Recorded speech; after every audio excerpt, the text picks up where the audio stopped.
The fact is that if I was to win that United States Championship, that would make me a WWE Grand Slam champion. Then, now,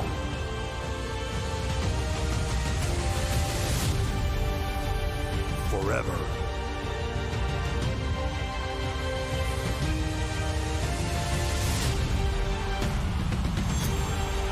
Together.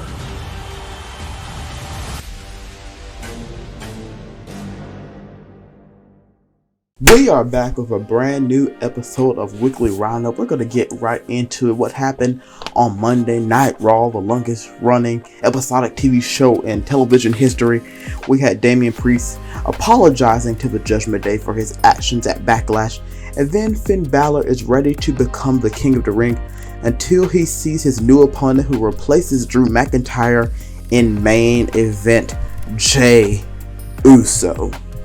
And now we have, after that match, Jey Uso getting a yeety win over Finn Balor with an angry Scottish man looking on at ringside, and he advances in the King of the Ring tournament.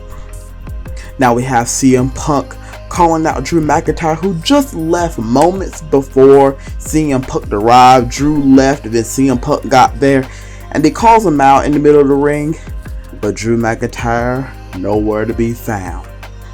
But now we have Io Sky advancing in the Queen of the Ring tournament after she has a good fight with Natalya, a veteran in the ring, someone who's underrated in the ring. I heard many people say I've seen it in the ring, and but congratulations to Io Sky, who was able to advance in the Queen of the Ring tournament. But now we have Ilya Dragunov getting a great victory over Ricochet after a classic match, I may add, and he is able to advance in the King of the Ring tournament. It was just a classic match. Go back and watch it. It was a great match, a great showing for Ilya Dragunov, and I believe his first match on Monday Night Raw, or first match since being drafted on Monday Night Raw. But now we have Zoe Stark getting a nice win over Ivy Nile, and she advances in the Queen of the Ring tournament. The whole show was filled with a lot of these Queen and King of the Ring tournament qualifying matches, and a great showing from everybody on the roster, including Zoe Stark, who was able to advance. But now we have Chad Gable versus Bronson Reed ending in a no contest. Now this was not a match for the King of the Ring tournament, but it ended in a no contest after Sami Zayn wreaks havoc. He's just fed up, and now there's going to be a triple threat Intercontinental Championship match at King and Queen of the Ring. Now we have Becky Lynch having a sit down with Michael Cole, and she talks about all the great women on the Raw roster until Liv Morgan comes out and says she is tired of being overlooked and underestimated. I mean, I understand that, I get that. But then Damage Control comes out and attacks her until Lyra Valkyria comes to Becky Lynch's defense. These two have a little history. Lyra Valkyria was able to beat Becky Lynch for the NXT Women's Championship, and now she's coming to her defense, so there's some mutual respect there. But I can see her maybe wanting the title opportunity soon enough.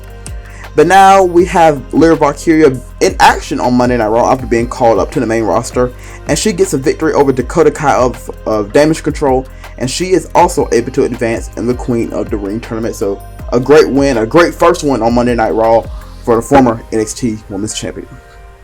And now we have in the main event Gunther versus Sheamus, a classic match, a match that could be on a premium live event itself, but no, we get it in the first round of the King of the Ring tournament.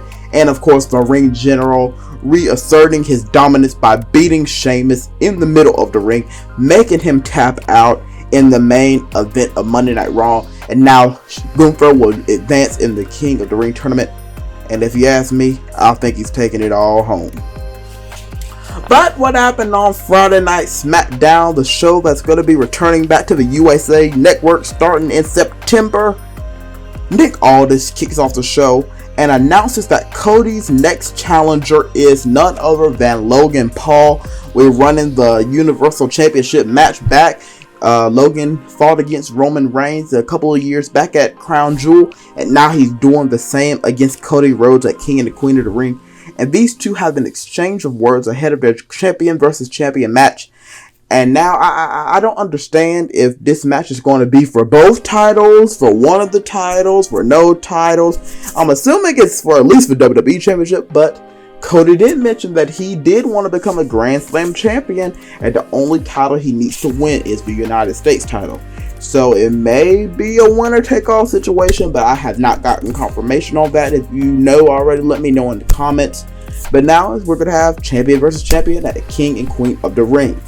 But now, after a great Queen of the Ring qualifying match, Nia Jax is able to get a big win over Naomi, who's just coming off that triple threat match in France at Backlash, and she is able to advance as she pulls out a win, Nia Jax, in the Queen of the Ring tournament. So congratulations to Nia Jax. She's someone that we should be looking out for, who could very well win the whole tournament. So we're going to have to see from her. But now we have Carmelo Hayes going up against Baron Corbin, and he is able to sneak a victory over Baron Corbin, and he is able to advance in the King of the Ring tournament. Now we have somebody like Gunther in the tournament, but if Gunther was not in this tournament, I would maybe have Carmelo Hayes taking the win for this thing here. I wouldn't be surprised if it came down to Carmelo versus Gunther in the finals, and Gunther may be able to pull that win out over him, but I don't know. But Carmelo is able to advance over Baron Corbin. But now we have the Queen of the Ring tournament continuing with Jade Cargill, and she is able to get a nice win, a singles match on SmackDown from Jade Cargill against Piper Niven. Great match, not too long, but not too short. It wasn't a squash match, but she is able to get the victory over Piper Niven, so congratulations to Jade. And this is interesting because Bianca Belair also had the Queen of the Ring qualifying match against Candice LeRae, and she is able to pull out a victory. She looked like she may have had a little injury in that because Indy was messing with her on the side and stuff. You know, they're doing those little heel tactics and stuff, but she was still able to pull out the victory. So will we get to Bianca versus Jade? Both of them were able to advance. Are we going to have an end to the tag team already? Or is this injury going to cause Bianca Belair going to have to, back out, and then Jade advance, maybe even win the whole thing, and then Bianca gets jealous, and then that's how it turns? I mean, it just seems like something's a little iffy here. It just seems like it just seems like something's a little off here. Somebody's going to get jealous, and it seems like Bianca may be the one that may start getting jealous if she has to back out of the tournament because of her supposed injury, supposed little bit of limping she had during that match, at the end of that match. And if Jade just goes on and wins the whole thing, and Bianca didn't even have the opportunity to finish even competing in the tournament, how is that going to work when both of them are tag team champions? Is Bianca Belair going to turn heel? Are we going to have the end to the big two of the big three? We're just gonna have to wait and see. And now we have Tama Tonga getting a win over Angelo Dawkins and another King of the Ring qualifying match. Bobby Lashley was originally supposed to be in this spot, but after he was not medically cleared to compete, Angelo Dawkins stepped up, but he was not able to get the win over Tama Tonga, who was able to qualify and now will be advancing in the King of the Ring tournament. But in the main event of Friday Night SmackDown, another show that was filled with qualifying matches for the King of the Ring tournament, we have Randy Orton getting a win over the phenomenal AJ Styles. Every time I say phenomenal, think about AJ Styles, I'm starting to think about the Fresh crowd. Man, but let me just make mention, the American crowd was singing along to Randy Orton's song, picking up some things from France. We trying to get better. We trying to get better. But ain't nothing gonna touch that French crowd. But Randy Orton is able to get a victory over AJ Styles to advance in the King of the Ring tournament. Congratulations to the Viper Randy Orton, who very well could be in the semifinals, in the finals, going up against somebody like a Gunther. 10, who knows, maybe taking it all and becoming the King of the Ring. But he doesn't need it. He's the Viper. He's Randy Orton. He's most definitely a first ballot Hall of Famer. Maybe he wants to be a King of the Ring. Only time will tell. So with that being said, please make sure to like, please make sure to subscribe. I hope you enjoyed this episode of Weekly Roundup. I sure know I did. Check out Measurements from this past week. I think it was a pretty decent episode, and I hope it will be able to touch you in a special way. I pray the Lord speaks to you through it.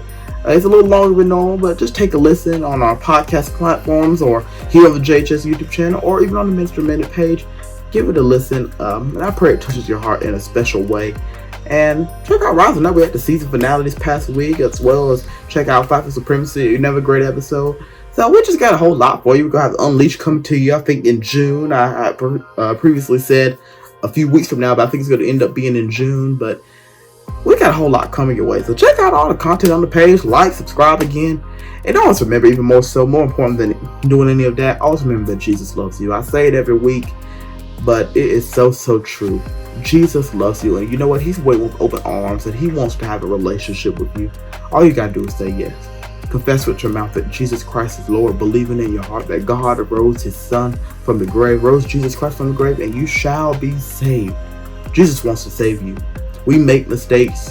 We screw up sometimes. We do things we shouldn't do, but God, in his infinite love, he loves us in spite of our mess, in spite of our mistakes, in spite of our sinfulness. He loves us so much that he sent his son to die in our place. Our sin results in death. Just like if we go and commit a crime, we get the penalty of that, going to jail or even sometimes being put to death. Our sin, it kills us. It gives us a penalty of death. But Jesus took our penalty, took our debt that we couldn't pay, and paid it with giving his own life on the cross because he loves us. And that's the kind of God I serve, and that's the kind of God that you can accept today. So I don't mean to preach to you, but I just want you to know that Jesus loves you so much so that he shed his own blood for you. So if that, I'm not going to preach to you, but if that could at least, if you could just let it into your mind, if you could just let it into your heart just a little bit, he'll change your life. If you just open your heart to him, he will change your life for the better. I'm a living witness of it. Why not accept him? Who wouldn't want to serve a God of love, of compassion, of care, like Jesus Christ? But again, I can't force you to do anything, but I have to say, open your heart, open your mind, and I believe that God will change your life for the better if you just say yes to him.